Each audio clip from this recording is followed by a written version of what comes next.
I'd like to call to order the March 19th, 2025 meeting of the Public Works Advisory Committee. Can I get a roll call, Vicki? Chad Dagley. Dave Nolan. Present. George Robin. Excused. Greg Lammert. Present. Scott Peterson. Present. James Myers. Present. Wendy Propkop. Here. Kevin Watlett. Present. Mary Lallo. Present. Pam Hobbs. Present. William Fath. Excused. And Councilman Cascala. Present. All right, can we get the Pledge of Allegiance? Greg, you want to leave us? Sure. I pledge allegiance to the flag of the United States of America and to the republic for which it stands, one nation, under God, indivisible, with liberty and justice for all.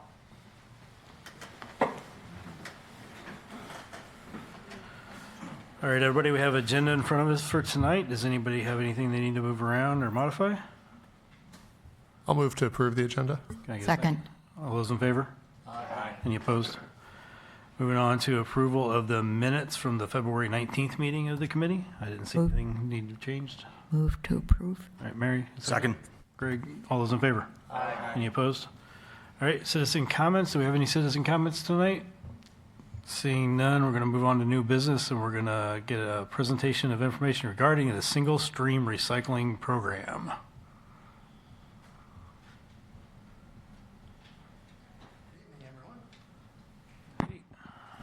Just here tonight to give a quick presentation, well, not really a presentation, just answer some questions and give you some updates on where we're at with our single stream recycling project that's going on.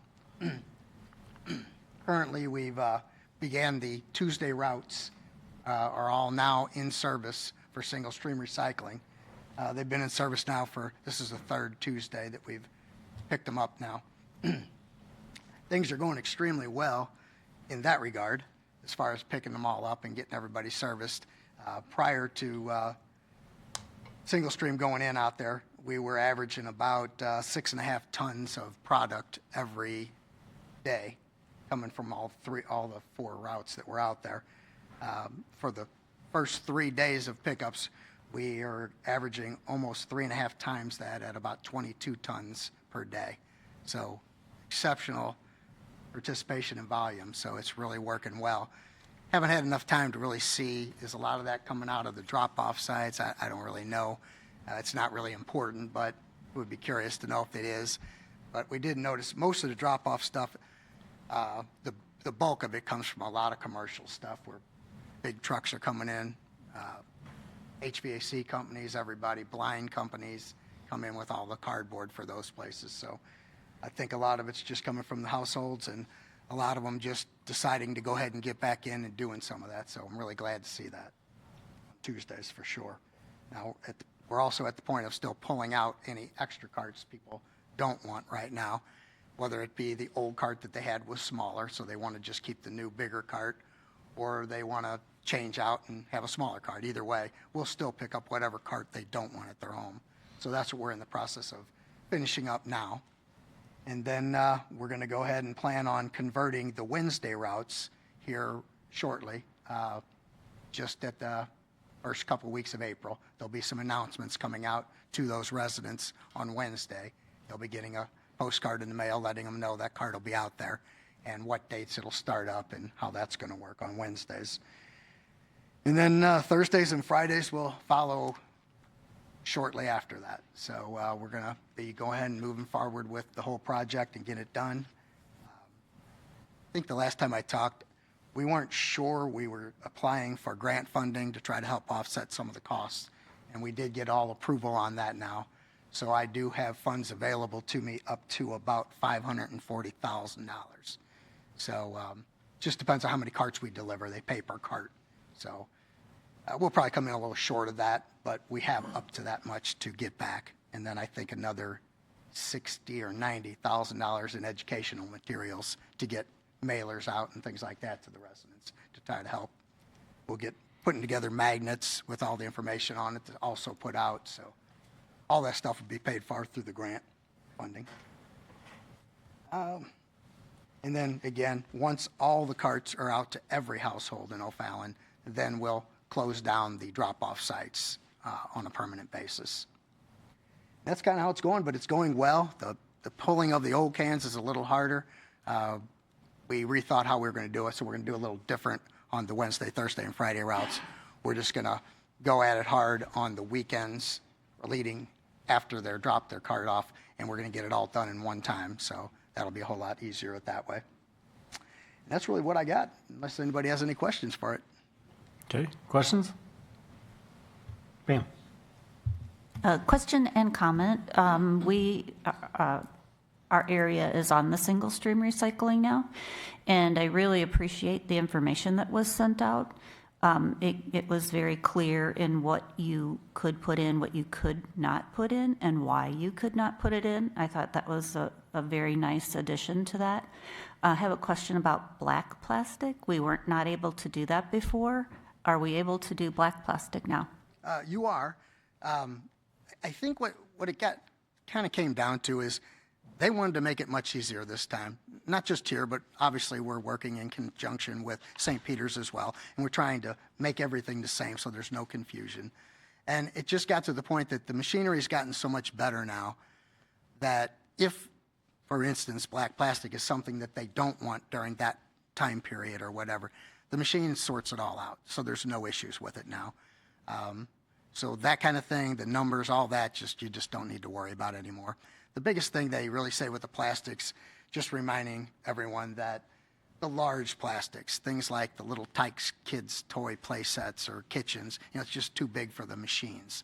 So anything bigger than about a 5-gallon bucket, they don't want in this program. It's not that it's not recyclable, but it just doesn't work in that program. So you can find a place for it, or we can obviously take it as trash, but we'd rather you find somewhere to go with things bigger than that. Okay. But Mary, go ahead and go. Yes. How will this affect with the third party? Are they included in this single stream system? When you say third party, I'm sorry, I'm not sure what you're referring to on a third party. As far as I know, I think isn't there third parties that... We have third party coming into our transfer station. I mean, that's only third party, but they're different companies and they might be dumping other places. I'm not really sure which companies would dump, but right now it's O'Fallon. Obviously, St. Peter's is doing it, and there's a couple other companies dumping in St. Peter's with this single stream. Greg? Have there been any thoughts to keeping one set of the larger bins somewhere strategically located in the city for those that, maybe have a large volume? There has been talk of it for sure, but to be honest, what we really were trying to do is find a way to make this work, and to do it, we had to eliminate that 7-day-a-week pay that we're paying out to people to be out there 7 days a week. And what we found, and I know it's convenient for somebody if they have that situation, and I get that, but what we really found, as I mentioned a little earlier, is the bulk of that is coming from people that they're not even residents of O'Fallon. They're just using it, which they're not abusing the situation. They're putting good product in, but again, I'm paying somebody 7 days a week to go out there and pick that up. So we'll still look at some options. We do have other options. We're going to post signs when we shut down the facilities, and the signs will let you know other locations that will take bulk. So St. Peter's is one. St. Charles County Recycle has 2 locations. All of those will still take your bulk cardboard. Wendy? Jim, I mean, it's kind of early in the program as it first started up, but excuse me. But I was wondering, have you noticed any major, a lot of contamination? Because I know in the video it was stressed that everyone really has to make sure their product is clean and that it doesn't have water in it, so it doesn't contaminate other things. Have you seen anything like that? Has there been any? We really haven't, and I kind of expected it to be pretty clean at the beginning. Just it's new, everybody's wanting to do the right thing. I worry about it as it gets farther down, that some people will start using it as a second trash can, and I hope that they don't. But we are checking those every day. It'll get harder as these routes grow, and these guys are picking up 800 homes instead of 150. It's going to get a little harder to check them, but it gets a little easier. The drivers run these routes every single day. They know the customers really, ultimately, and they know if you recycle well, they don't need to check your can every week, but they know somebody doesn't do well all the time, so they might have to check theirs. But we'll keep an eye on it. But to answer your question, no, we really haven't seen much of it yet. We have what's referred to as the oops tags that we hang on the cart to let you know if there was a problem. We have 2 cards. One of them is telling you that we picked up your product, but there was this in it. Please make sure you don't put it in again. And then obviously if somebody continues to do it, they'll get a different tag, similar, but it'll let you know we didn't dump it today because this is how many times you've had this product in there. So we haven't used a lot of the cards, so that's a good thing. Scott? Yeah, hi, Jim. So is there, it hasn't started in my neighborhood yet, but is there any information about the size of the items that cannot be taken? Like you said, maybe no bigger than a 5-gallon bucket. Is that specified in the handouts? Gosh, I've done so many of these things now, I don't remember where it is, but it is in there somewhere. I just don't know which piece of information we put it on. We tried to make it with pictures and everything to make it much easier to identify now. But I do believe in somewhere on the information you're getting, it talks about plastics and keeping it less than a 5-gallon bucket size. Okay, yeah, that, I had a large piece of gym equipment that was all plastic, so they didn't take it. Now I understand it's because of the machinery, not because it couldn't be recycled. Probably so, right? Thank you. Yep. So I understand we're getting new, was it 95-gallon bins that are being passed out? Correct. And what do people have now? Most everybody has a 64 or 65. Depends on the vendor. Sizes are a little. And can they keep the old one, or must they take the 95? Or They can keep the old one if they like, and we'll come take that 96 back and reuse it to another home. But that's, yeah, they have their choice. They don't have to keep the big one if they don't have room for that. Okay, so quick numbers for me. Do we know how many tons way back in the day were being picked up a day? Per day? Do that calculation, but I think. Yeah, compared to the Yeah. 22 that we've So, gone to already. Where Right we now, at? at the 22, we're probably looking at around 4,200 tons in a year. At our highest point on single stream, we were picking up about 7,200 tons a year. So, but prior to just this 3 days, we were so much lower than that. So I'm pretty impressed with where we're at right now. I anticipate we'll be well over our max with, it might take a year to get back there and gain some new residents that want to get back into it or never have been in it. So I think we'll get there. Okay, and then what was the rate that I want to get into some numbers a little bit, just because that's the part of me that is my only concern, is that you're going to be up here in 6 months and we're going to be looking at a trash fee increase because we didn't have money for this program. So how many dollars a ton does it cost to recycle a ton of recycling? In 2025, it will cost us $0. That's our arrangement with St. Peter's. 2026 and beyond is still under negotiation, but no higher than $55 a ton. That's where we're at right now. Okay, and trash is what? $26.35 right now. Okay. Okay. All right. That's all my questions at the moment. Any other questions? that led to another question. Is there a cost structure difference between the bulk cardboard and paper drop-off around town versus the home pickup? In other words, does it cost the city less to pick up at Renaud and the other bulk places as opposed to individuals? I don't know if we really have done a comparison with that. I mean, because we were doing both at the same time, so there really wasn't a way to split that out.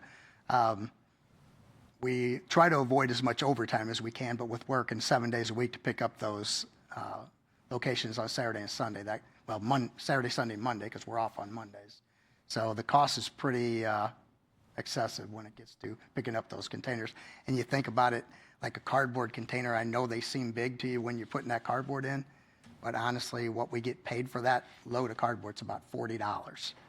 So So do you get paid more or less for how does that payment compare to, Well, it compares because you're only picking up that one can and that's all you get, where somebody's going to go to the homes and they're going to pick up 700 homes all right in a row. So the efficiencies are there where the efficiencies aren't there, picking up just one container at a time, hauling it an hour away and back.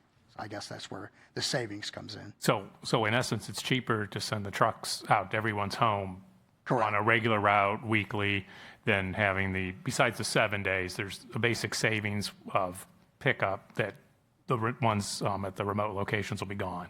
Correct. So, okay. As far as the information of additional drop-off sites, have the schools been notified that these programs are changing? I remember back before, when I first moved out here, the paper bin that was at Westhoff Elementary was constantly full. I haven't noticed that, once the bins have appeared and different things, that definitely decreased. So that's my fear. We take away the easy.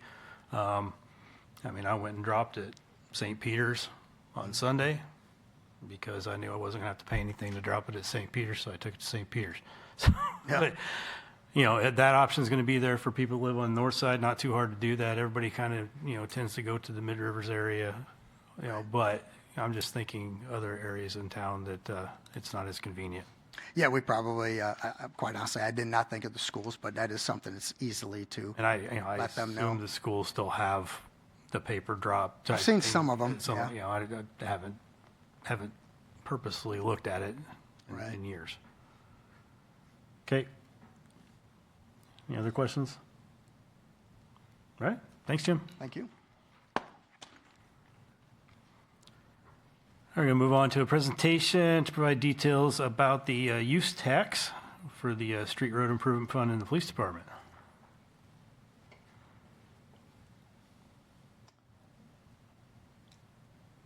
All right. Thank you, committee members. Chris Clerks, Capital Improvements Manager here for the City of O'Fallon's Engineering Department. And I also have Major Derek Myers here with me to talk about the police side. So I'm going to talk about the boring stuff, then turn it over to him for the cool stuff. So you guys have probably seen a lot of this for the ones that were at, I think, my last presentation. Honestly, I did go through some high-level numbers with use tax. This dives a little bit more into some detail, but not much. So I'll try to get through mine as quickly as I can.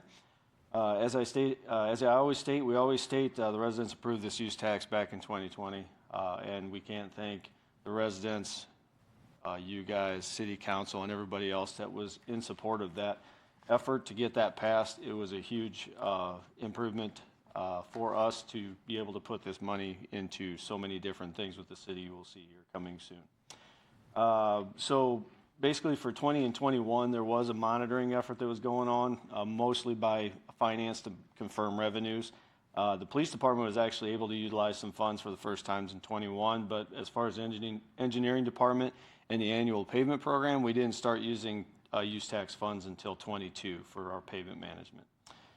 Generally, the revenues are determined annually for our use through the budget process, and we all sit down and talk about what we think we need that would come from the use tax, and then that's obviously submitted to council. We come and talk to you guys about what we're submitting most of the time, or all the time, I believe, and then council approves it. And then whatever funds are, the total amount of funds that are determined for use for both us and police department, we split it generally 50-50. You'll see the numbers are kind of close to that, but it's a 50-50 split. So this, from 21 to 24, was the total amount of use tax that was generated. And you can see it broken down per year, so around 25, 26 million. And then this is how it breaks down for the engineering department and project management division and our pavement program for 22. And then I also do show all the way down to 25, so you can see how it's broken down for us to be using. It's been pretty consistent. 2 million for us is been pretty consistent, so that's a really good number for us. So when we add that to our street road improvement funds, we usually have 4 million for the program on concrete. You can see the asphalt up there on 22. We did have a one-time use of use tax for our asphalt program, which actually gave us about 800,000 that year to use on asphalt. So it was a really big help on that. And then you can see in 24 and 25, we've started that PDR, partial depth repair program, where we use the hot applied mastic. I've called it Techcrete before. There's other brand names for that, but we've been getting $1 million through the use tax just strictly for that program, and that's been a huge asset for us too. So roughly, we're just a little over 11 million that we've gotten from the use tax for the concrete pavement program and asphalt pavement program, just our pavement management in general. We're a little over 11 million. That's generally where the police department is also. And then anything that, I said it was a little over 25 million. The rest of the money that we're not showing in our numbers tonight generally just sits in our the account for having a surplus, basically. Just trying to have a buffer in the account. So when you break it down for funds just from 22 to 24, I just did it for that because this year we know what we have to spend, but we don't know the exact number where it's going to shake out. So from 22 to 24, we had about 7.3 million generated from that use tax, which added about 3,700 additional slabs that we could do in addition to what we were already doing. So that's a really big improvement. That we touched about 3.1 additional lane miles of asphalt and about 14 lane miles of improved roadways through the residential areas with the targeted joint repairs. So it's making a huge impact for us in that pavement program.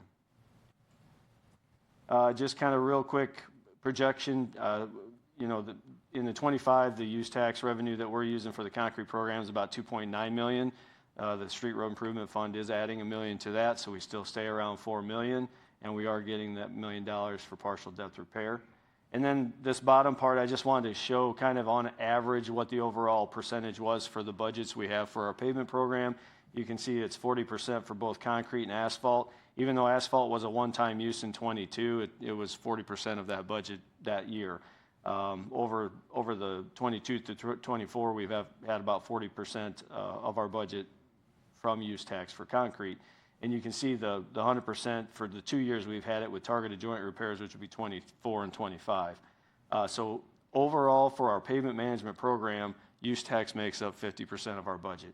That's huge for us because then we can free up money that we can put back into capital improvement projects, the bigger projects that we have, where we can put more money towards funding, applications we submit, and all that kind of stuff. So it just frees up some money for us to do some other things on our end. These are just some pictures that, that hot applied mastic material that's kind of the newer part of our pavement management. It just shows a couple of before and afters. This is along Bryan Road that we did, I believe it was last summer. And we did this, and you can see how clean it is when it's all said and done. And we also have been focused, this is the main focus for the hot applied mastic material, is to be in the residential streets areas to where we don't have to take a slab just because the joints are bad. We can do the joint repairs as long as it's conducive and a good candidate for the hot applied mastic material, which you can see the before and after, same general picture of how clean that comes out and looks pretty nice and in the end product. The company that put this down for us the last year did a really good job keeping things clean and nice looking. This is just some more pictures of some residential applications and how they've been doing with that. You can see we don't take the whole joint because we don't need to. If the joint is still in good shape, we leave that area because crack seal will take care of anything up to about 2 inches. It'll get it through its cycle until we get back to it most of the time. But if it's starting to unravel or something like that, crack seal is not going to stick probably. It probably will fail. So those are the kind of joints that we're looking for with this hot applied mastic material and targeted joint repairs.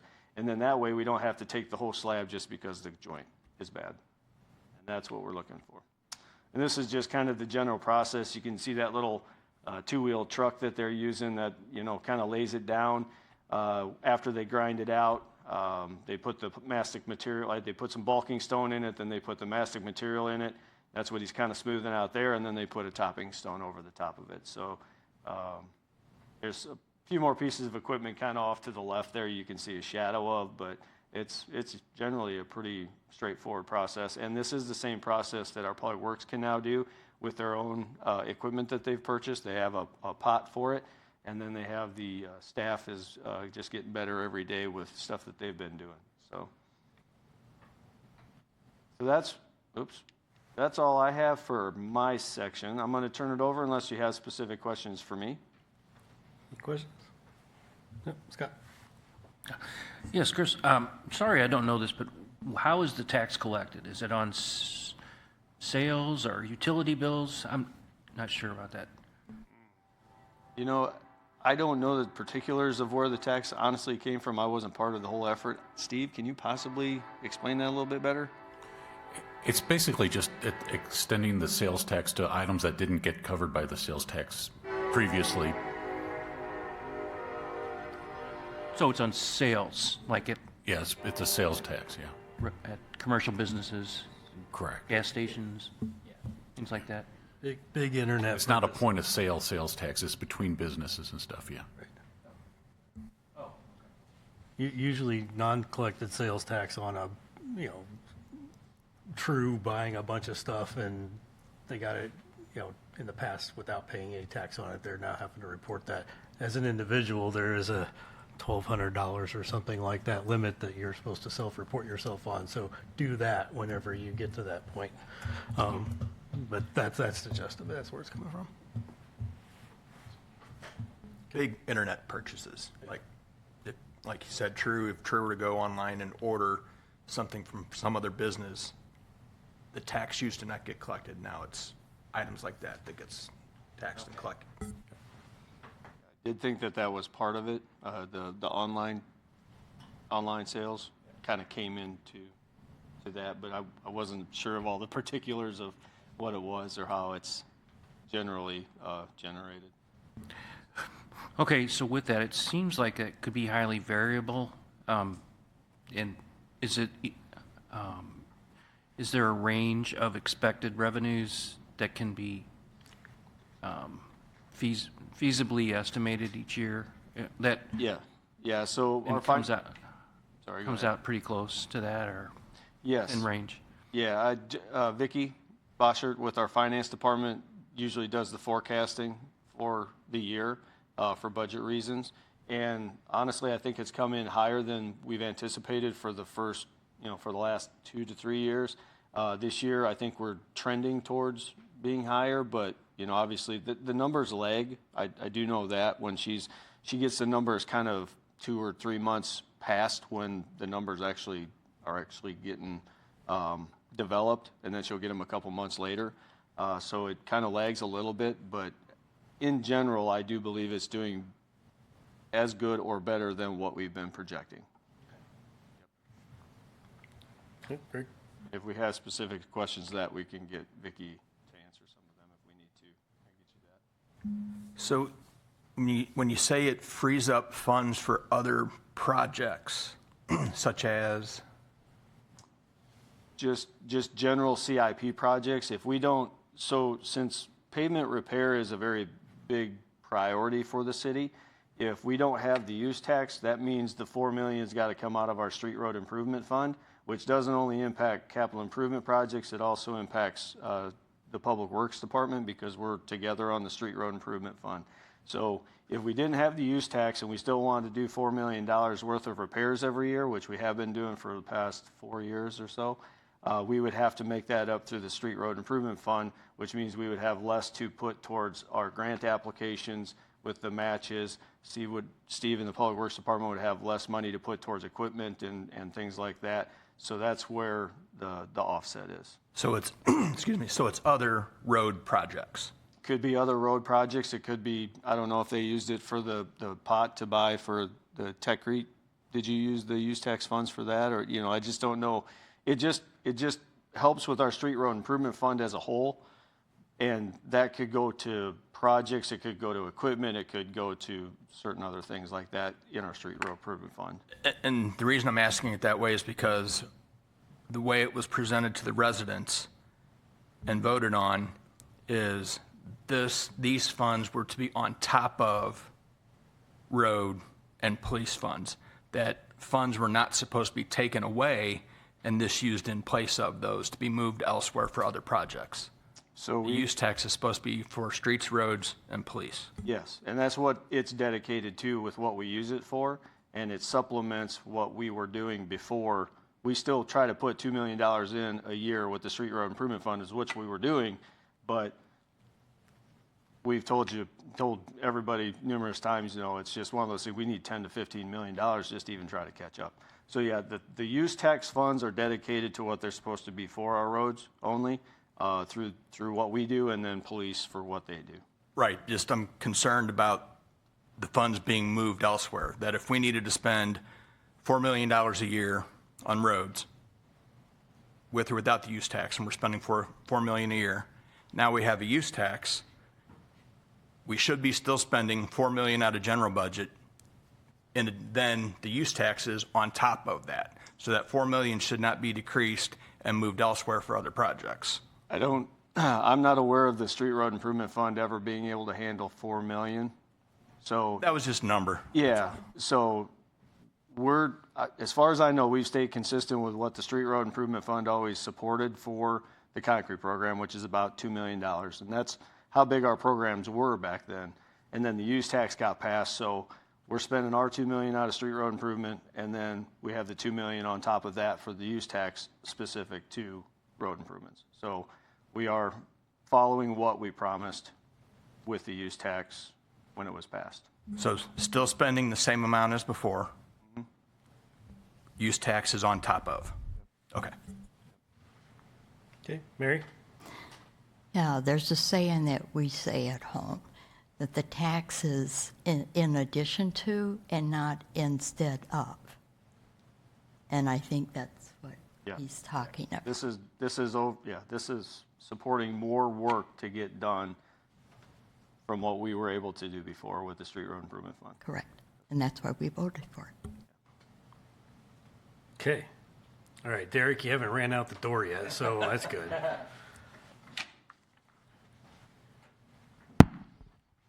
Can you hear me okay? Yep. Good evening, committee members. I recognize some familiar faces, but if I have not met you before, I am Major Derek Myers. I'm the Assistant Police Chief. And I want to compliment Mr. Myers on the correct spelling of the name Myers. It's always nice to see somebody that has their mind in the right spot. So it is, for the first time in my career, I am not in this room to ask for money, but instead I'm going to tell you how we spend your money. So thank you for this opportunity. And last month was my 30th year with the O'Fallon Police Department. So I always appreciate the accolades. The reason I mention that is I'm a really good spot to talk to you about this use tax.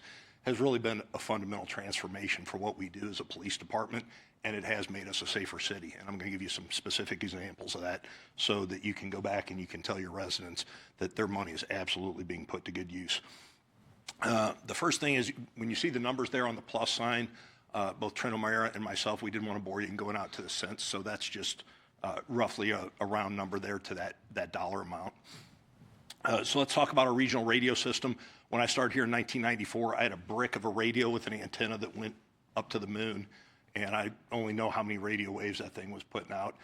But it would be difficult to talk on the next block, let alone a couple miles away. We are now part of this regional radio system, and not that many months ago, on one of these smaller radios, we were able to pick up the radio, change a channel, and press a button, and I could talk to a highway patrol guy a couple counties away. It's pretty incredible. Many of our operations that we do now are multi-jurisdictional. Like with the Stolen Car Task Force, we work with Wentzville, we work with Highway Patrol, we work with County, we work with St. Peters. And so being able to have the same communication is a critical asset for us out there in prosecuting criminals. The next one you see down below there is the 911 system. Same kind of thing. That is a critical cost of doing business. Just for us, we have to maintain that 911 system. The next one I want to talk about is body and dash cameras were really, when you were talking about the use tax and what it went for, Mayor Hennessy was very explicit back in 2020 and 2021 that he wanted us to go, basically, if you don't get out in front of technology, it's going to run over you. And he's correct. And the expectation, the best practices for a police department in today's era is you expect to have body cameras and you expect to have dash cameras. And those things really have helped us out a lot. It gives us evidence of our crimes. It helps us with training. And not only that, it helps us with transparency because we all see what's going on in the news, and people want to have a relationship with their police department, and they want to know that we're doing things the right way. The interesting thing about this is it has reduced our complaints pretty significantly. And I can think of a half a dozen cases just right off the top of my head where I'll get a call in the morning like, your officer last night was very improper with me. I was like, really? Well, come up here and let's pull up his body camera. Let's take a look at it. And click, they hang up, and I don't hear from him again.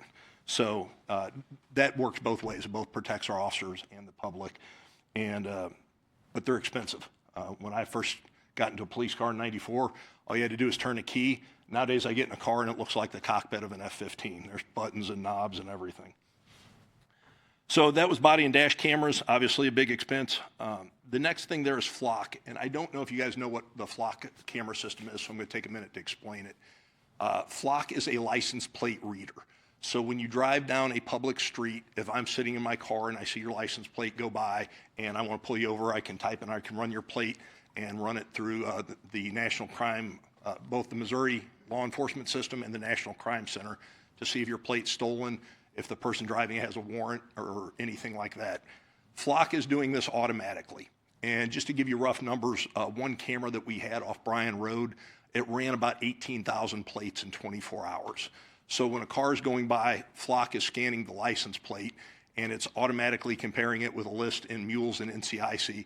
And if it comes back with a hit, not just for a warrant or a stolen car, it can be, we've had Alzheimer's patients that have been reported missing by their families. It sets off an alert in dispatch, and it can actually come to your phone, and you get a picture that this plate just passed whatever intersection the camera is at. Here's the plate, here's the car, and it was there as of 5 seconds ago.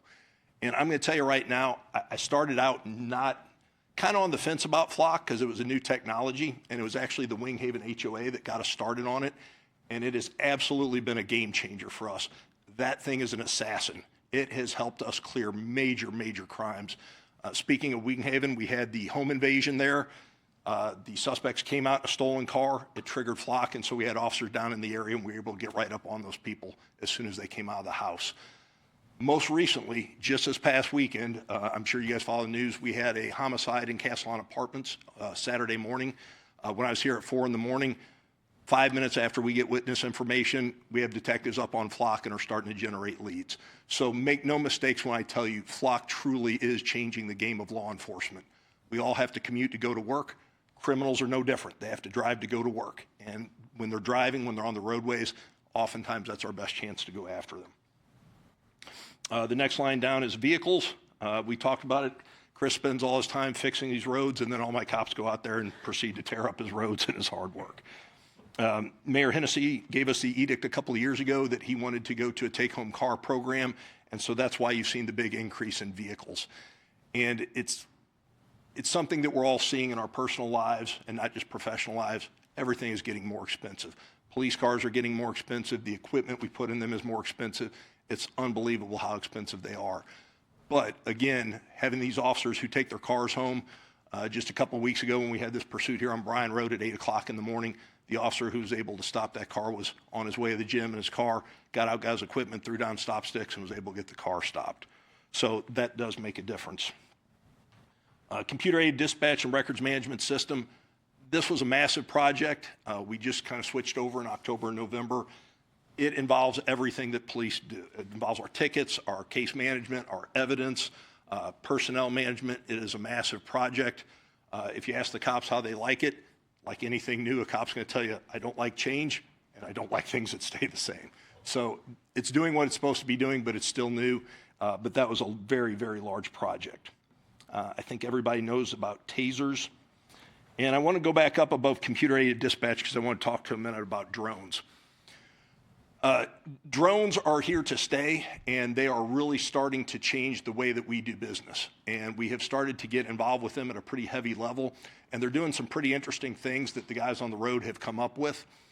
For instance, the picture didn't come out good, but if you look on the side of the slide here over to the right side, you're going to see it looks like there's snow on the ground. This is taken from an O'Fallon police drone. It is a thermal camera from a drone that's about 400 feet in the air. The dot towards the middle of your screen there, the black dot, that is our suspect. He went over the fence. and one of the officers had got to him, got his pants, and his pants came off, and he went over the fence, so he's without pants there in Bush Wildlife at about 3 in the morning. And if you go up to the top there, you'll see 3 black dots. The top 2 are police officers, and the long, skinny one is the police dog. So the drone operator has this up and is vectoring in the officers and the dogs to the suspect. So having this kind of technology, it's like something out of a movie, but it really does help. You see them up on HFF. As a commander, I can use them to give me real-time intelligence. And some of the things that have been innovated with these drones is if we have a barricaded subject, we used to have to send cops in there to go search the house. We can now fly some of these little drones in. They have these goggles that they can pilot them around on, and it's really a big safety thing for us that if something happens, in fact, we've had people try and fight the drones like something out of Star Wars, you know, slinging a sword at the drone, but that's not happening to officers. So one of the other things that has been innovated here with this is we used to have to do our traffic investigations. We would have to shut down the highway and do a bunch of measurements. One of the software systems that we just got in this year and just starting to get ramped up on is reconstruction software from a drone. And apparently, if you, I'm not a tech guy, but if you put the drone up, it can kind of fly along the roadway. We don't have to shut the road down, and it can do a lot of measurements and give us a lot of hard data. So huge, huge asset for us. Accreditation software, that is for us to become CALIA accredited, which is the gold standard in law enforcement. Training funds, pretty self-explanatory. The shooting simulator we have, some of the council members have been through it.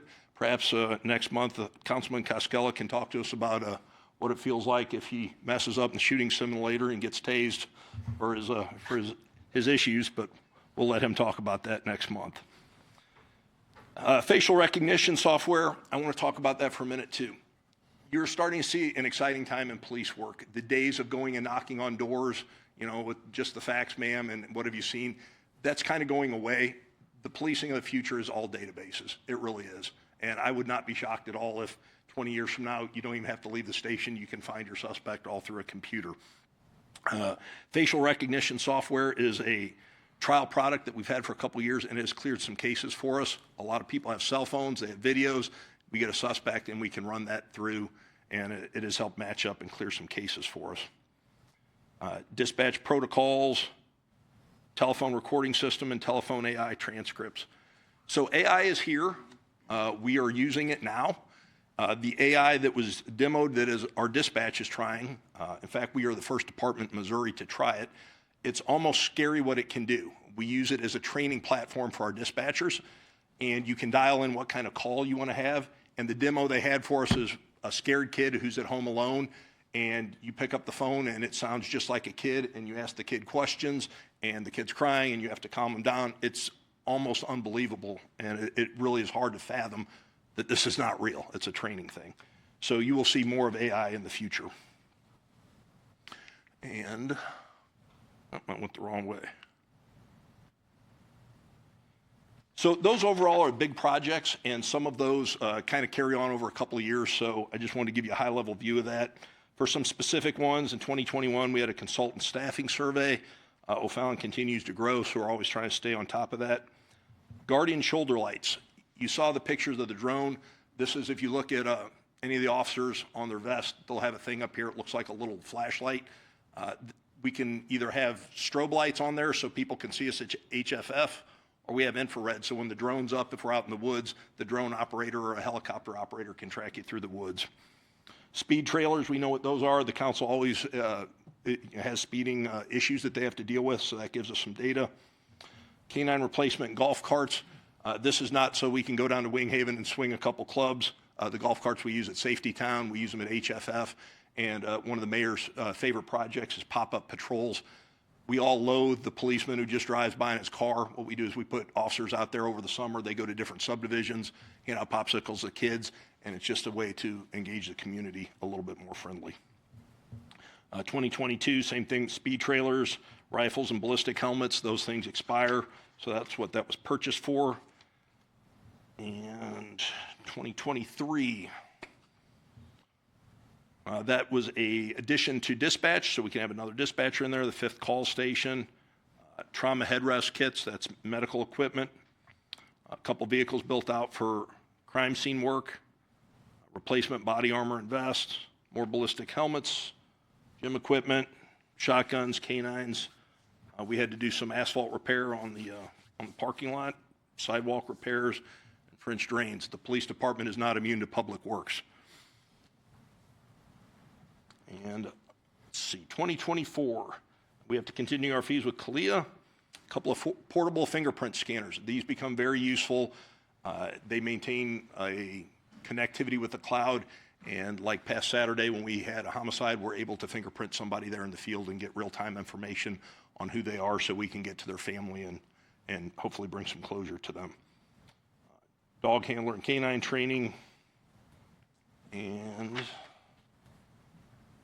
for 2025, again, you see with CALIA, safety equipment. There's a picture there of a fine-looking young officer there next to his car, and you won't believe that he's 53 years old, will you? But the purpose of this image is to show how much stuff we have in the car, and even since this picture's been taken, there's been more of it. So when you see these outrageous costs on cars and equipment, it really is necessary. It is life-saving equipment. There's not a lot of room in there, and these are not extravagant purchases.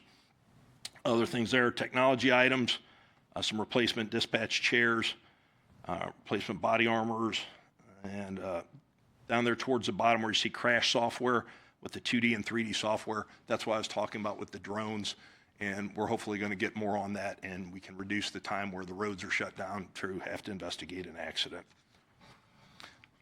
And so the edict we were given with use tax was always to stay with technology, and we're trying to do that. Just like Chris said, I believe we are at 11.3 million for our use tax funds so far, which tracks right with where Public Works is. Additional vehicles for a take-home vehicle program that the mayor had talked to us about, expanding the drone program. Keep your ear to the ground on that drone program. There's a whole interesting thing going on with that right now where a lot of legislation being proposed about no use of Chinese-made or foreign-made drones. I'm not real sure how that's going to sort out, but we keep our eye on that. Replace aging warning sirens, safety equipment.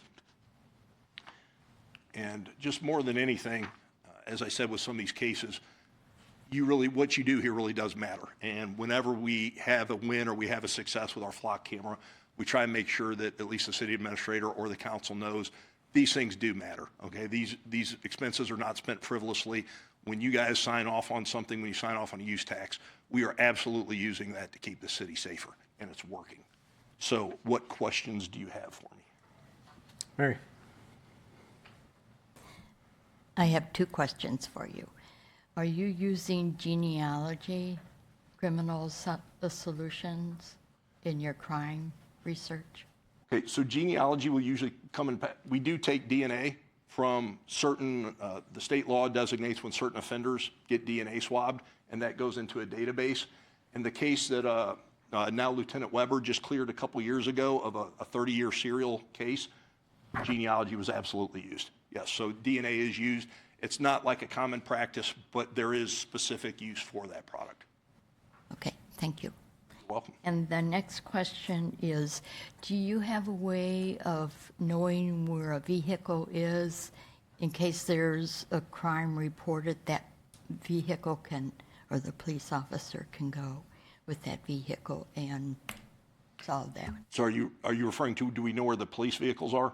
Yeah. Absolutely. So not only can we do it through the walkie, but through the dash camera system and the vehicle locator. Yes, we have a map, and just like you see on TV, the dispatchers can say, oh, this guy's at QT, he can go down there and catch this call.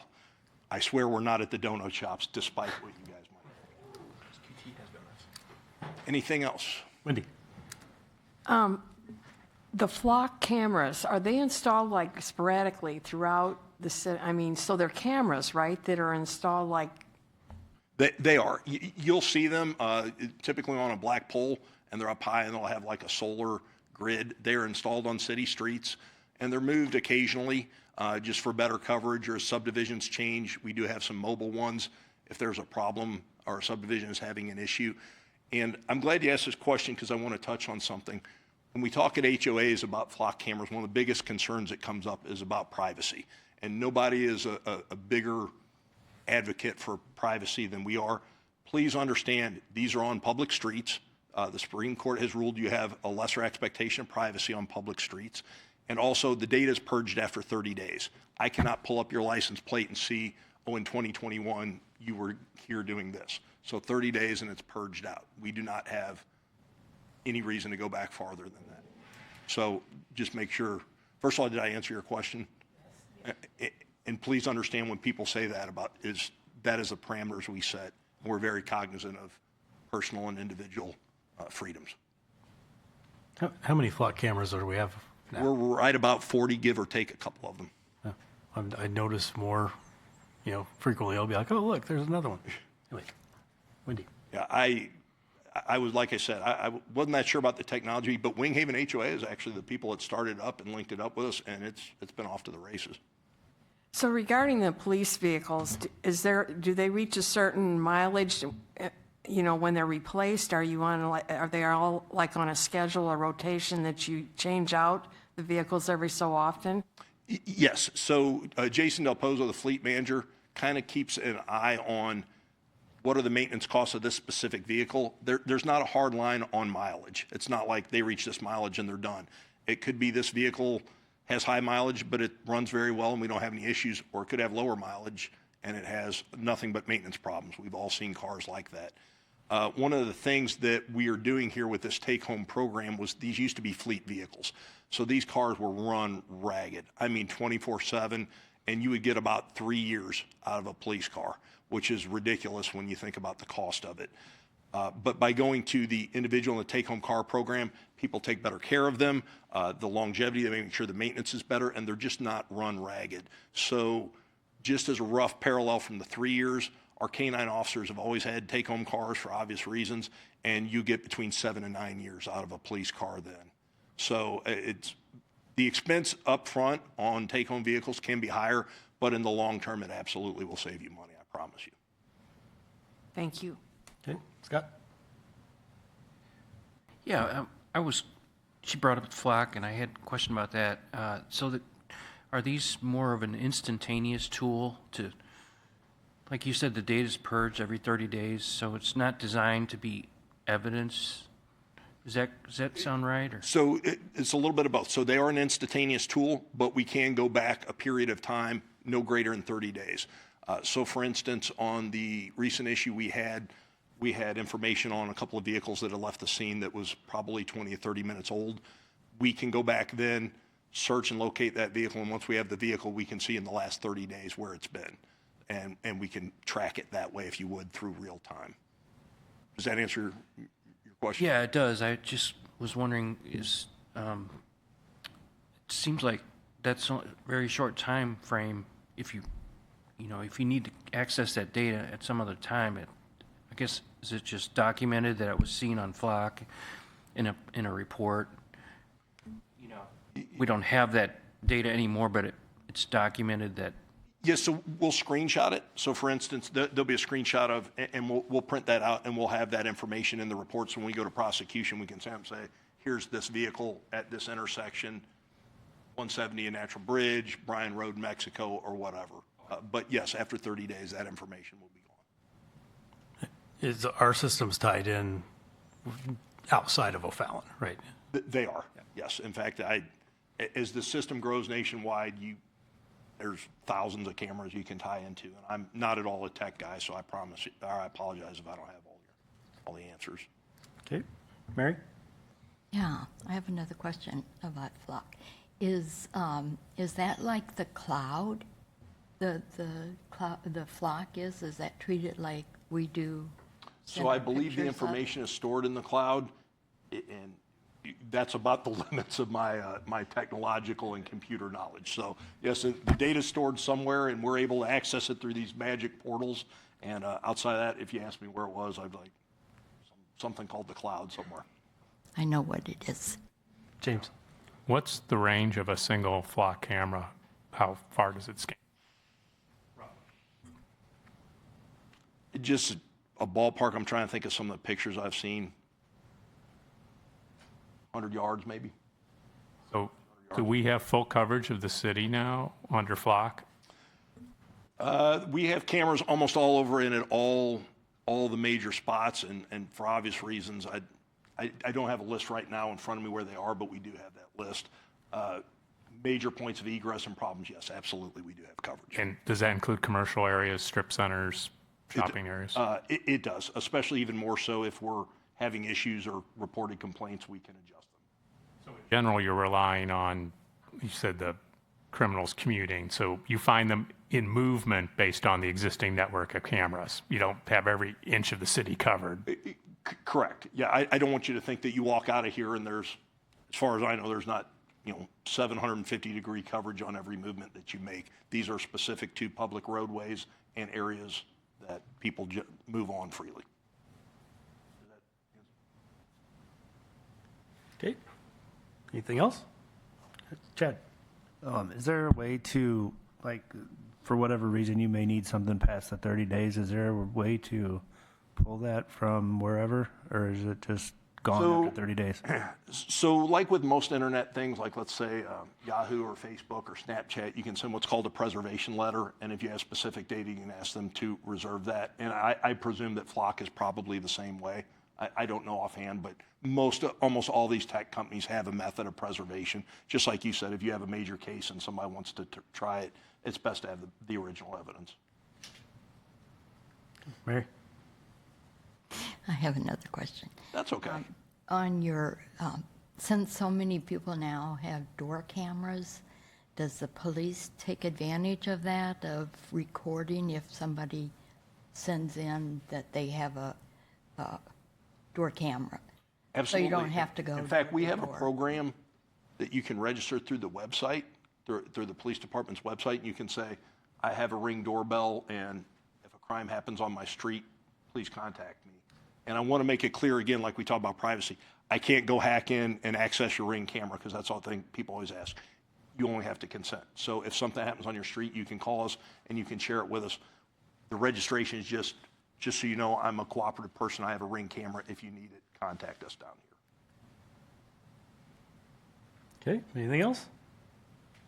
All right, thanks, great presentation. The last thing I just want to say is I have had a chance to work with Wade Montgomery and Chris Clerks, and I'll even give Steve Bender there. I really appreciate what you guys do. We've had a ton of work up at the outdoor range, and just today, in fact, I reached out to Jim Wanzera. We needed some things taken care of, and they have dropped everything to help me. And I've learned more about Gantt charts and project management than I ever knew existed.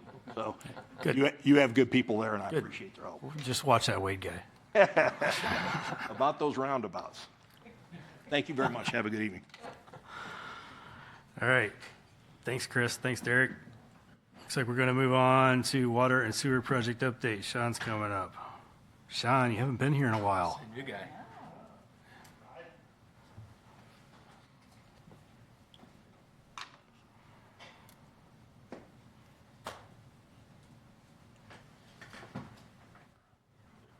How's everybody tonight? Doing good?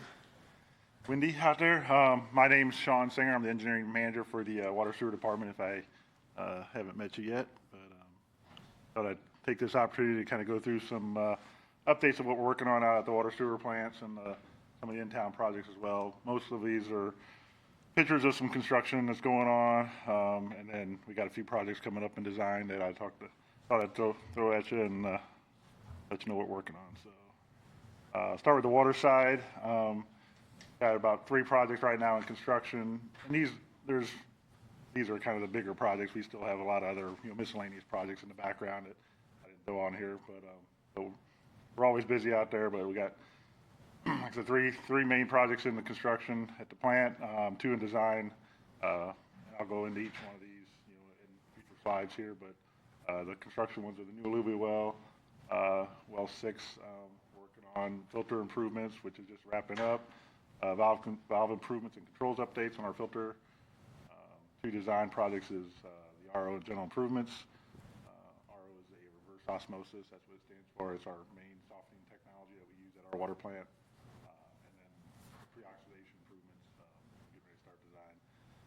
And then on distribution side of the world, we've got chloramine upgrade to a couple of our in-town wells, and then a Brookside Forest water main extension. So let's dive into those. This is the new alluvial well, we're calling it well 6. Right now, we have 5 alluvial wells that feed our water plant. This one's actually on the water plant property. You can kind of see in that picture on the right, the white fence that goes around the water plant. So it's just outside that fence now. The future project will extend that fence around the new well, so it's in that safe kind of protected area. But picture of the left with the drill rig that when they were drilling it, Martin General Contractor is our general contractor for the project, and we'll add about estimated about 500 gallon a minute to the well to supply water for treatment that will then be sent out. So filter improvements. This project actually just wrapped up here last weekend, and today we got our back-to samples results for the disinfection of the last filter this morning and passed, so we're getting ready to put it back online. But this project is pretty interesting. Started probably a couple years ago now. We did a filter analysis. We hired Burns & McDonnell to do a filter analysis for us, and turned out we had 2 filters that had failed under drains that had a catastrophic failure where actually every so often you have to run a backwash cycle on your filters, and what happened was there was some grout failure in the bed of the filter that then caused the media, the sand and anthracite media, to escape, get on the lower side. So then when we backwash that with the water, it heaved up a couple of the under drains in 2 of the filters 2 and 5. So we had to shut those filters down. Started a repair project, bid out the work. Goodburn Brothers was our contractor, but then we knew the other filters were probably not too far behind that, so we went ahead and approved to go ahead and with the other 3 filters to go ahead and get all 5 rehabbed at the same time. So again, we just wrapped that project up. This is a couple pictures. One on the left is their under drains are kind of stacked. Those kind of triangular stainless steel laterals, they call them, is getting ready for install. They're working on installing them in the bottom of the filter. The picture on the right, you can see they got 1 layer of the sand media in the filter, then it gets a couple other layers of anthracite on top of that. Let's see. In conjunction with that filter project, we also came up with the filter, and this is tied to the filters, excuse me, filter valve improvement controls update. So this is kind of one we knew we had some leaking valves. All the valves were original to the plant. Some of them we knew had some leak in them that was letting some water leak through as we run the filter controls. But the other piece to this too was we wanted to protect all that investment in the filters to rebuild them, build in some safety measures that would not allow that backwash pressure to increase to a certain point where it would cause those under drain failures in the future. Because it was a pretty good investment to replace all those filter under drains, sandblast the filters, repaint them, do all new media in them. So we wanted to protect that investment. So this project fixed leaking valves and also added some safety measures to protect filters in the future. Burns & McDonnell was also the engineer on that one, and that one we bid it out in Kamidolski. I think they go by Camex now. Did the work, and that actually is getting ready to wrap up probably next week. All the valves on the filters, headers have been replaced, which you can see on kind of that left picture. There's some valves, a new actuator there, new mag meter.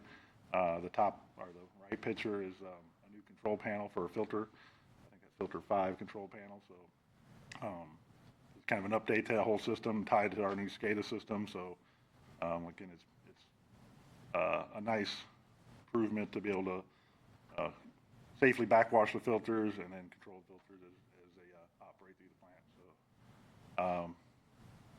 there's something else I can say.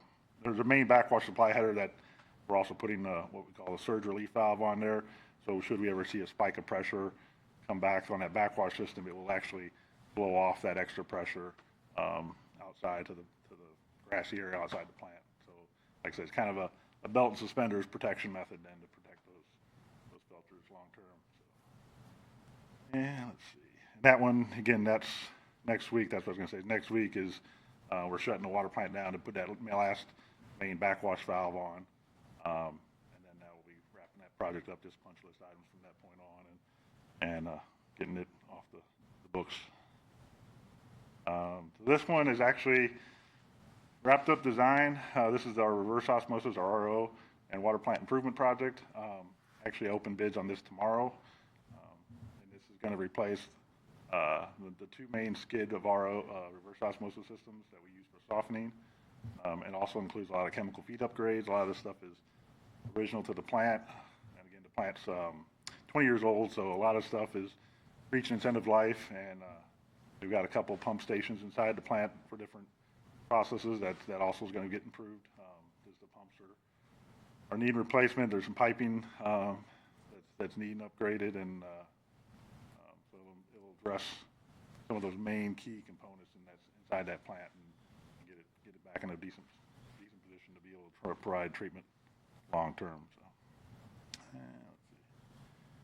This one is one of our upcoming projects right now. I just received our qualifications. We put out an RFQ for engineering qualifications last month. I got those, was it Tuesday? So we're starting our review of those engineer statement qualifications. We haven't picked an engineer yet on this, but this is one of our budget 2025 design projects. So, excuse me. This will be a project to address the front end of the plant, water plant, where we currently have a pre-oxidation system in there that I call it a sprinkler. It kind of sprays the water up in the air a little bit to help oxidize it. So all of our alluvial wells that feed our plant have high iron in them, just the way the water makeup characteristics that we are pulling out of the ground has a decent amount of iron and a little bit of manganese in there. We try and knock that out up front by aerating it. By aerating, you can oxidize that iron and let it settle out. So that current system is not very efficient. We actually had an engineer do a study on that, and we learned by just they did a bunch of jar testing and sampling for the front end of that plant, and just by raising that oxygen level in that front end system, a couple, 2 or 3 points, then it really let that iron settle out. So we're looking at to improve that front end plant system, because right now basically we're hitting it a little bit, but our filters are doing the bulk of the work right now. So it shortens your runtime cycles on your filters right now. So we have to backwash it more often, basically. So if we can improve this front end of the plant, get that iron out, then we can get longer run times on our filters. Those run more efficiently, and we're not having to backwash and waste that water as much. We can save that excess water and use it for the system versus using it for backwashes. So, and it's also got a component in there to do a manganese removal by doing a manganate injection to help knock out the manganese as well on the back side of that. So that one's just getting started with design, so it's really early. All right, chloramine upgrades. So this is our in-town wells. This one is, I'd say, it's between 30 and 50% design. We just had our 30% design review meeting with engineer Black and Veatch on this, and they're getting ready to work towards 50% design.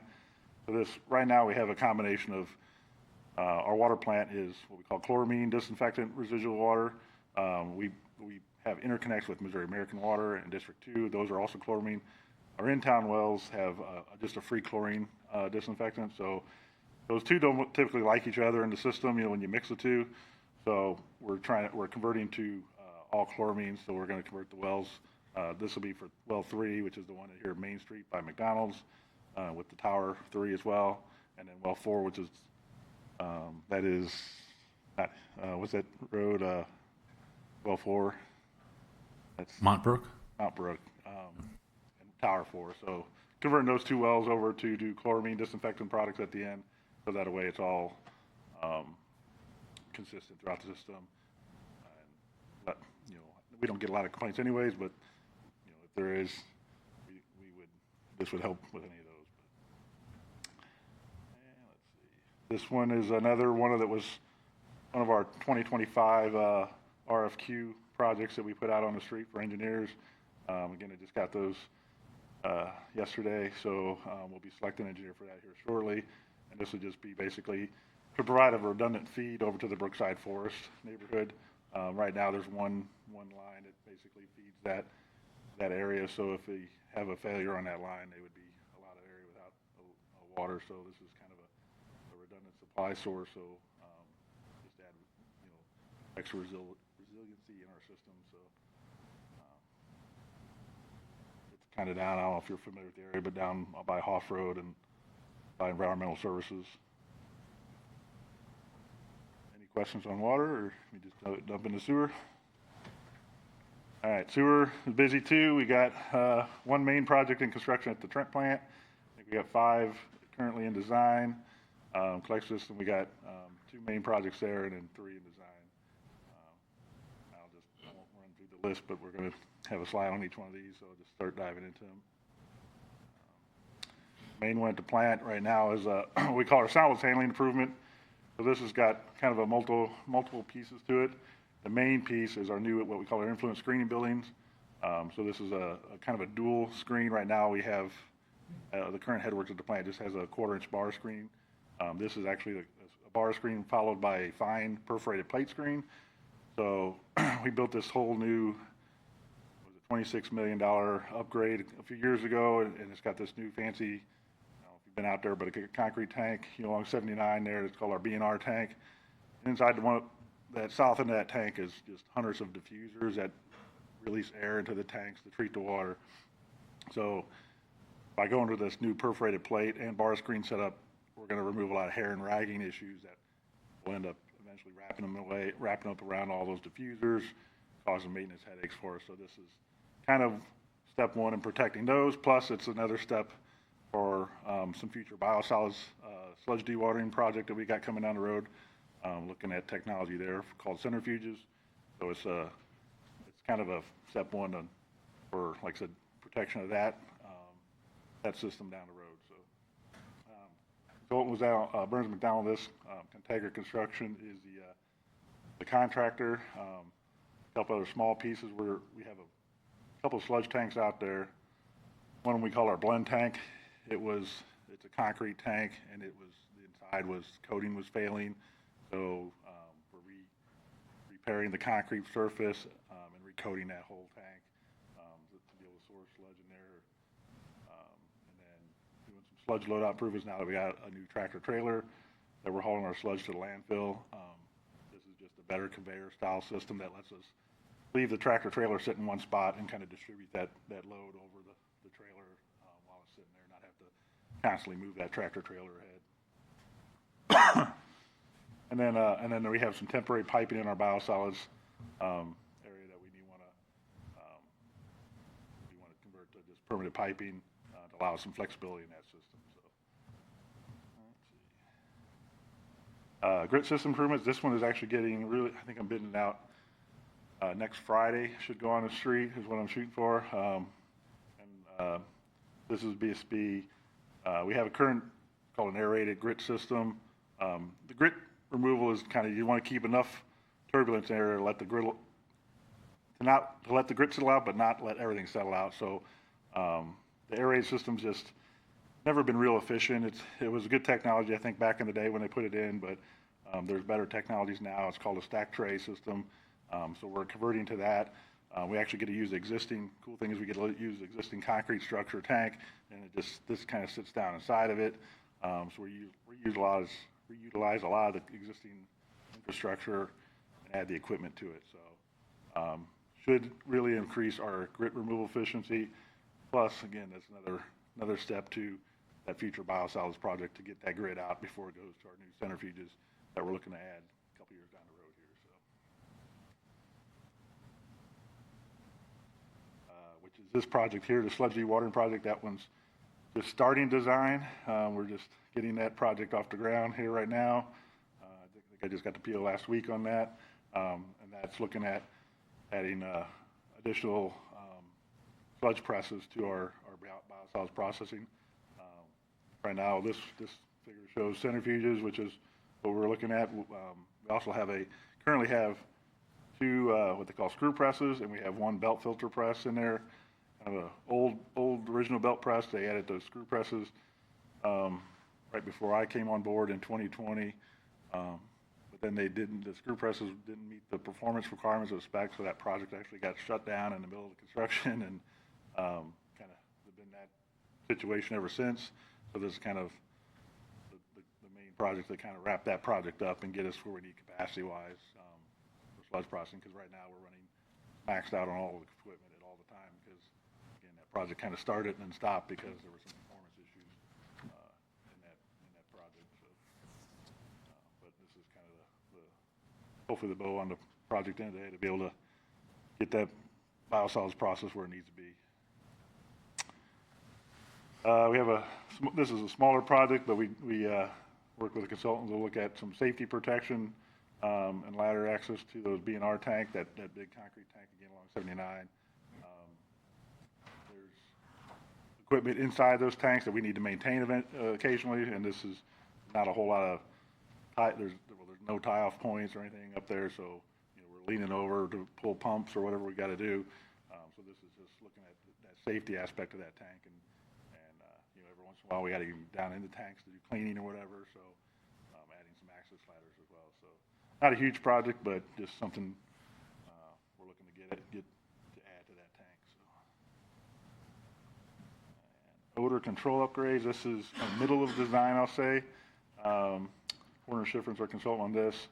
We had a carbon scrubber, or we got a carbon scrubber out there right now that's goes through the carbon about a year and a half. It's due. Starts to smell. The carbon gets used up, and that carbon price is, I think first bid it out it was say 50 or 60,000 to replace the carbon. Now it's up over 100,000. So it's a very highly cost operation to run, and I think the reason why it's being spent, that carbon gets spent so quick, is just because it's getting a lot of moisture too. Where we're pulling the odors off of, it's right now pulls the odors off of the current headworks building and our waste activated sludge tank, that kind of dome tank down at the bottom of that picture, which has a lot of moisture in that atmosphere. So we're looking to go more towards what they call a bio scrubber. It's a wet system, so it's kind of uses a bacteria or algae growth on the media inside of it, so that the moisture won't affect it as much. You don't have to constantly replace carbon. And we're looking to add a couple different towers to the site, one to replace the current carbon scrubber, and then one over by our blend tank to treat the odors off of it. Because right now there's nothing that's treating odors off of that tank. So let's see. Wastewater treatment plant improvements. We started this last year. This is GBA is our consultant. All our clarifiers, which are those circular structures in the picture there, call them clarifiers. There's 4 primaries, 4 final clarifiers. They provide settling, removal of material in the plant. A lot of the equipment's original in those. They've been maybe rehabbed a handful of times, depending on which clarifier you're talking about. I think they start with 1 primary, 1 final, then they added two more years later. Then they added the 4th one, years after that even. So this is a project to kind of build some bidding documents to rehab one of the clarifiers, and then use that plan every couple of years to bid out another rehab to kind of spread that impacted cost out. So we'll rehab, I think it's primary 4 is the first one we want to rehab, which is in the worst shape. We'll bid it out, rehab it. We have a new design too, called with like a full width scum removal system that kind of see it on the finals, which is the circular structures on your left there. The scum beach system, removal system, does not work very well at all in those. It's not very good. It's just a small beach that is trying to push the scum into, and it just builds up and causes treatment problems. So this one is Duckett Creek's actually got some in their plants. We actually went and toured them. It's a lot newer style system that's better at removing that scum and would help us. And that's kind of the driver where we're going to with some of that equipment. So Brew Creek Lift Station Equalization Basin upgrade. So this is consultant was Lockmuller. We got Bomb Radio out there working on this, and this is just a project to help us equalize flow out in our collection system. We do have 2 equalization basins at our plants right now to help when we get these rain events and the high peak flows that come in, to be able to shave that flow off and then store that flow, and then as we get capacity back after the rain event leaves, to bring that flow back into the plant. So everything gets treated, nothing ever goes to the creek. But this is a good project because we have the space and extra capacity with some old cells out at the old Lake St. Louis Lagoon. So this is taking advantage of that kind of that green cell on the left. This is going to turn it into another equalization basin. The one triangular one on the right there, it's kind of, it's a lined one. That's our main one right now out there. But I mean, you can see the capacity size difference just in the square footage of those two basins.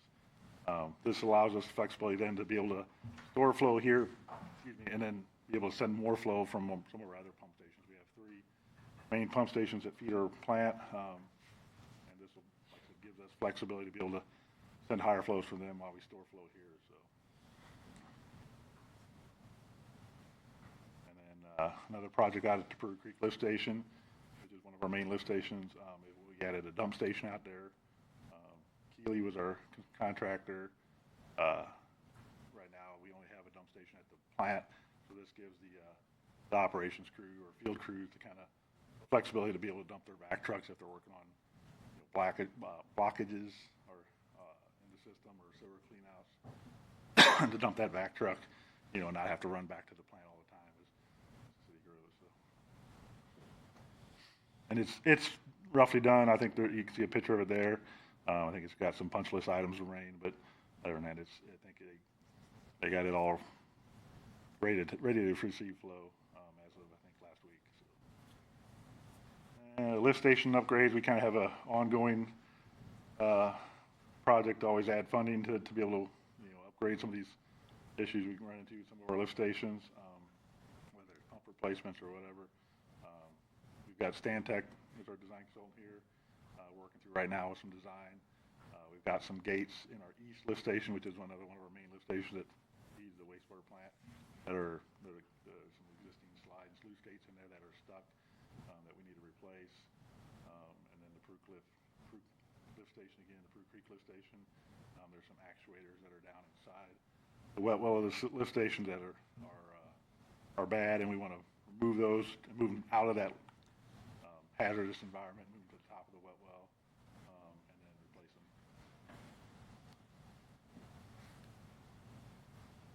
Sanitary sewer improvements, this project's in design too. Lockmueller's our consultant there. We've got 2 relief sewers, Country Life in Barrington. That's mainly to kind of adds an extra connection for high flow events to be able to not back up flow in the nearby houses. And then they're also looking at a flow meter study that will kind of right now. I mean, I'm kind of new with the city. I've been here for 5 years now, I guess, and I feel like some of these flow meters were added. It's mainly for billing purposes, because we receive flow from District 2, and we add flows or subtract flow depending on what the situation is, and it's kind of confusing sometimes to some of our billing people. So this is kind of takes a look at our flow meters and kind of we want to see whether there's a better location for this flow meter. We need to replace it, and that would make more sense for us, billing purposes wise, and how to calculate that flow. But I think it was just as years went on, people added areas, and then they added flow meter, and then they added another area, and then another flow meter, and totalizes it or subtracts it. This one I think actually subtracts flow, but then gives us the flow number for the bill for District 2 in that area. So, and then this is the 3rd project I had in my RFQ that I put out on the street for this 2025 design. This is the North Lift Station. Is actually the 3rd main lift station that feeds the plant. It's actually on the plant property. This plant was, I pulled these drawings on here because you can't see the date on it, but it was 1970 when that went in. So it served its time, and it's one of our oldest lift stations in the system. It's an old can style system, kind of weird. You got a little elevator that takes you down inside the pump dry well, and so it's looking for a good replacement. So plus we'll be tying in some flow from the new police facility that will be coming into that lift station, so that's another driver for that as well to get it in a reliable state. So that's it. So got a few projects going on. All right. Sorry if I bored you. Just Right, pictures, but. I got one historical question. What is the gauge on that stainless steel on those media protectors?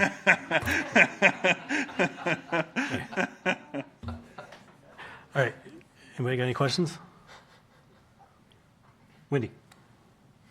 Sean, what is an alluvial well? Alluvial well is a shallow well. So we have 2 types of wells in our system. So alluvial wells, they're anywhere from 80 to 100 feet deep typically. So that's kind of drawn, they're out in the river bottom. So our plant's right there off Firma Road. I don't know if you've been out to the plant yet. But it's at 79 river bottom, kind of towards the rivers. We have a well field that goes out towards the river.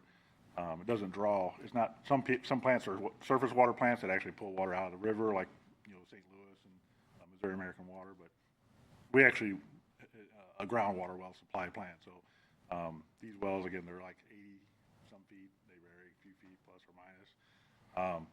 Like the deep wells in town, they're 1,000 feet deep or something. They're a lot deeper. They're more of a rock well. The lube wells, you're just getting down that sand and gravel layer and drawing that water off. So the advantage to that is it's not as hard of water, but there's contaminants like iron and manganese you got to remove and treat. The wells in town, like at our water towers, the deep wells, that's a rock well. That'll be a lot harder water. We still do softening at those as well. Most of those, all but one, but yeah, we just a terminology for you're pulling off that alluvial area of the water. Okay, Scott? Hey, Sean, can you possibly determine what is the pollution or contamination level of the source water? Like, is there a trend? Is the source water becoming, is it more polluted, or is it about the same as it has About our been? water plant supply? You're talking Supply, about, yeah, the the water, supply. not the wastewater discharge you're talking about. Yeah. It's pretty regular. I mean, ours is pretty consistent. We've done, their PFAS is a big driver right now with a lot of systems, with EPA and stuff. It's they call it the forever chemical, but there's a lot of, buzz going about it with it. We've done already some testing. We do not have any in ours. I think District 2 has some, but there's going to be some future, work needed for that removal. But other than that, I think ours with the Louisville well, you're pretty consistent, or with groundwater well supply plants. When you get into surface water, that's where you get some fluctuations, seasonal fluctuations even, for that supply on some of those runoff pollutants that you would have to get out of there. So. Yeah, I was just curious about the, agricultural runoff or anything like it's, those things are, has that been improved for source water? Yeah, I mean, I don't know. I actually worked for DNR years ago, and I know there was a lot of they call them TMDL, total maximum data limits for those watersheds and streams and in the area and stuff, and there was a lot of regulations being built on some of that. I have not been too involved with that anymore, so I don't know. I mean, again, on our side, we don't see a lot of that because we're not a surface water plant. If we were surface water, you would see, you could maybe see some of those pollutants, like I said, fertilizer runoff from, north of us that's going into Mississippi River, and if we were pulling off of that, but not as a groundwater well, you don't typically see those too much. Okay, James? One general question, Sean. For the contracts you've let out, say in the last 6 months to a year, how have you found the costs versus the budgets? Are you still getting hit with a lot of inflationary increases, or have things started to come more in line now? I think since COVID, COVID hit and it went a little crazy for a while. The last couple projects we bid out, which was probably the filter valve project and the well project, they come in right around budget. Filter valve actually came in decently lower than budget. I'm curious to see what tomorrow's going to be with all the buzz around these tariffs now. The uncertainty there could drive some of that cost up. So I'm really curious of how that's going to impact the contractor's cost, but I don't know that till tomorrow. So, but I think it's we supplies were crazy there for a while with COVID. We have a lot of SCADA system that has a lot of electronics. Some of that stuff was really hard to get, long lead times, even pumps and stuff, which made some crazy prices. But that's came back. I won't say it's normal by any means, but it's stabilized quite a bit, and we've caught up with it.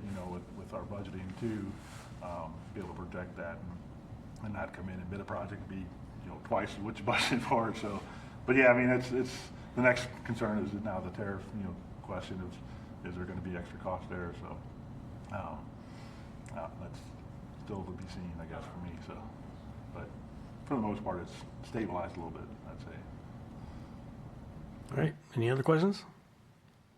All right, thanks, Sean. You guys. Okay, we're going to move on and accept the Public Works and Engineering monthly reports from December of '24 and January of '25. Can I get a motion to approve? Motion. Can I get a second? Second. All those in favor? Any opposed? All right, future discussion, agenda items. We've got stormwater inlets. Anything else that anybody's got on their near-term plate that they would like to have a topic on?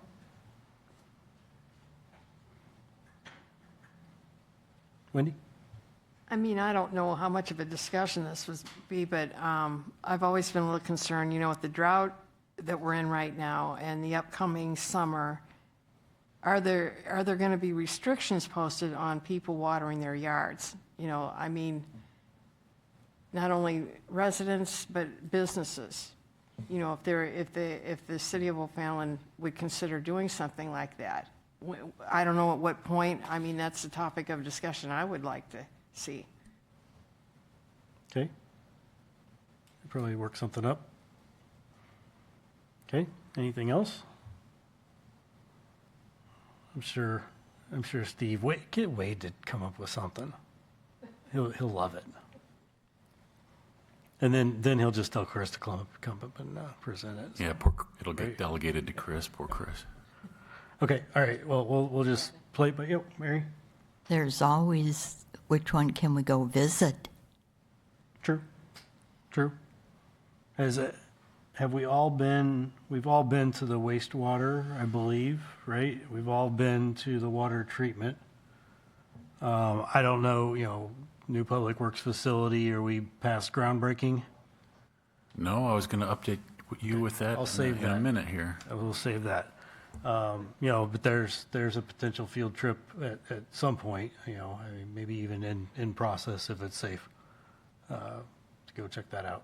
Is there something involving our single stream recycling with St. Peter's we could too, or is there a facility that's I St. would. Peter's facility, or?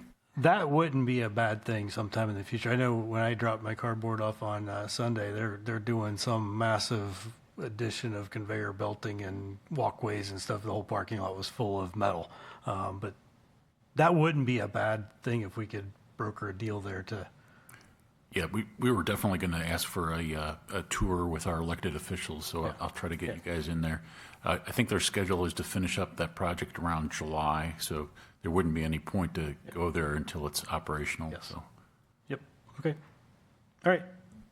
No, I think that'll get us moving forward. All right, we're going to move on to closing comments. I'm going to start down with Wendy. I just appreciate all these people coming by at our meetings and talking. I appreciate Sean with all of his information, and Jim Wenzera and Chris is always coming by to fill us in on things, and the assistant chief of police. They did a fantastic job. I appreciate that very much. All right, Pam? Great presentations as usual. Always appreciate the information. Thank you. All right, Scott? Yeah, same for me. Just a lot of information, a lot of good information. Always learning stuff here. Appreciate that. And that's all I got. Thanks. Greg? I just want to echo what's been said. Great information as always, and much appreciated. Dave? I want to thank everybody for the presentations. Sorry, I always do that. Thank everyone for the presentations, and I'm really happy to see, I guess Jim's gone, but the single stream recycling back, that's great, and enjoying that so far. Mary? Yes, all the presentations were great, and I really learned a lot with the police that I didn't know. All right, Chad? Yeah, once again, thanks for all the presentations, a lot of information out there. Also, I want to say congratulations and good luck to the Fort Zumwalt South girls basketball team that's playing in Columbia this weekend in the Final Four. So good luck to the Bulldogs. Yep. James? Yep. Thanks for the presentations and appreciate seeing all our tax dollars being well spent. All right, Councilman Cascale. Oh, wait, me. I guess I'm supposed to do me. All right, just echo everybody's thoughts. Great presentations tonight. Councilman Cascale. I just want to commend the environmental services as a proud Ward 3 resident. I'm not tripping over 2,000 Amazon boxes in my garage anymore because of single stream recycling. So thank you guys very much for getting this off the ground and going. I appreciate it. Mr. Drabel, anything for us? It's just good to see you guys, and I'll try to be back a few more times coming up. All right. Chris, you got anything else? No, I don't think so. I think I've covered everything I came for. All right, everybody sit back. It's time for Steve. And now for what you've been waiting for. The Public Works groundbreaking for the new facility is being set up for April 10th at 4:30. That's just prior to the city council meeting. It's a Thursday night, so I will get you more information on that as it gets closer. Other than that, we have crews out fixing potholes, and we will be doing that for many weeks to come. We have them out with all 3 of our asphalt trailers and the Techcrete trailer, and we are working late into the day and weekends to try to get caught up. So, and I'm sure that'll continue for a while. That's all I got. Okay. When do slab replacements, are we already off and running for the year? I actually thought of that after I said I didn't have anything. Well, there you go. Yeah, so we are going to be planning to start our concrete replacements this next Monday is when they should be started. So the contractors actually gotten out there and did pre-work with some saw cutting possibly, and getting flyers out and just getting everybody ready in the area that they're going to be at. I think, well, we're in Ward 1 this year, and I believe we start in the Hampton Woods area is the subdivision we're starting in, or general area up there, kind of working our way down through Ward 1 with that. Another thing I was going to bring up is we have Weldon Springs Phase 1 roadway project. We'll be starting to gear up a lot more this next week also, and there will be a detour established to where the road will be shut down for Weldon Springs between, I believe it's between that Technology and then through Crusher intersection. There will be some detours and stuff to pay attention to. There have been, I think, some media blasts about it and some information out there, so you might want to check that out. Those are 2 big things that we do have coming up. Our annual programs as far as asphalt, that's going to be bid out here pretty soon. Along with our crack seal and path maintenance and all that kind of stuff. So next time I'm here, I'll probably have some updates with that. We've got a lot of development stuff going on as far as just bigger developments that are still underway. A couple of them are starting to, I think, ramp up a little bit more for some new ones down in the southwest area of the city. I don't know a whole lot of details to them, but we can get you any answers if you have some questions. The police range actually is ongoing, and the Phase 1B finished up as of March 10th. So Major Myers he didn't mention it, but they are actually doing a live fire event out there this whole week. So they are able to use the range for the firing range for its intended purpose. We're working through design on trying to get the full build out designed and bid yet this year. So we'll have a pretty big project coming up for that too. So I think that's it now. Okay. All right. With that, just remind everybody we got an election on April 8th. We've got, a few contested races here in town. Not a huge ballot of stuff, but get out and vote on April 8th. With that, can I get a motion to adjourn? All right. Second. Anybody, all those in favor? Anybody opposed? All right. Thank you, everyone.